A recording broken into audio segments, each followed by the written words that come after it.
Hi, this is Julien and Just a Thought.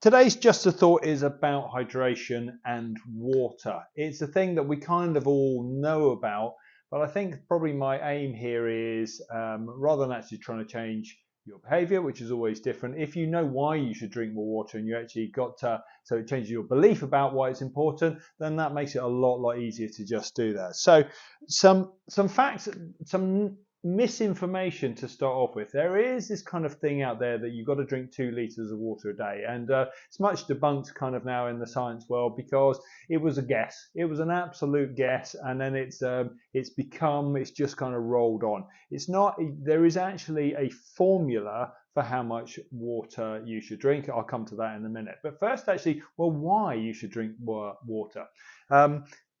Your body is 70% water. You need to put it in because you haven't got roots, you're not going to absorb it from the atmosphere. Just about every biological process and cellular process requires water.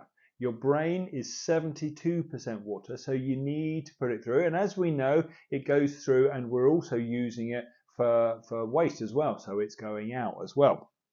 So, what are the signs of dehydration? Actually, useful to know. One that I think we've all missed this is when you're thirsty, actually listening to your thirst and drinking water. I usually get the dry mouth feel, but it's remembering then to get hold of the bottle and actually drink some water.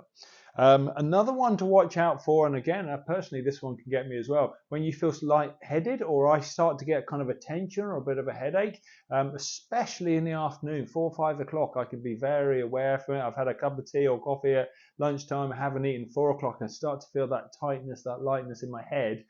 Once I have a drink, it just clears. Another one, and very interesting, is muscle cramps. If you're a person that suffers from cramps, almost certainly you are dehydrated, or you're certainly not getting enough electrolytes. There can be medical reasons for that, but a lot of it is you just haven't drunk enough. And the other one to think about is the colour of your pee. Easier for the chaps to have a look at this, but if it is anything kind of in the amber yellow or dark, almost going into orange, you're dehydrated. For the ladies, toilet paper is your friend, or you can just have a look in the bowl and have a look and make a judge. But if you see that colour changing, definitely if it's getting into kind of dark yellow or amber, then you're dehydrated. Okay, so the formula is actually quite simple, that you need to drink about 30 to 60 millilitres per kilo of body weight. So if you're in Imperial, that's half an ounce for every pound of weight. I will attach in the link below, there'll be a chart here, or we'll stick it on the end of the video so you can have a look. So it gives you some rough guides. I'll just tell you actually while I'm looking at it here. So if, like me, you're about 80 kilos, that's about 12.5 stone, 2.4 is your minimum up to 4.8. That is a lot. If you are 50 kilos, that's just 7.8, so just shy of 8 stone, 1.5 litres up to 3. If you are, let's go to the other end of the scale, if you are 18.9 going on 19 stone, 3.6 litres up to 7.2 litres. That is a lot of water, and I would say almost certainly there are very few people that are actually achieving that. So that's good to know. What should you drink? Well, water is definitely a good choice. If you don't like the flavour of water, which always surprises me because I quite like water, then put a cordial in it, put something in that makes you drink it.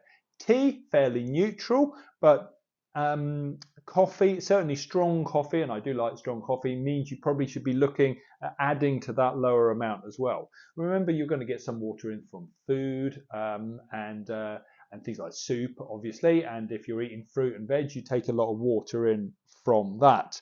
Another fact that I like is that milk is actually one of the best rehydration fluids you can get. A lot of research done on semi-skimmed milk and all those milkshakes that the builders like that you see in the garages.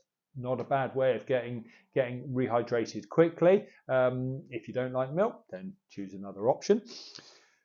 And one from, actually Brad mentioned this one earlier on when we were talking about it, that if you lose 2% of your body weight in fluid, so for me that's 1.6 kilos, which if you're exercising or out doing the gardening or on a walk is quite easy to do, potentially your performance drops in terms of muscle use, drops by 20%.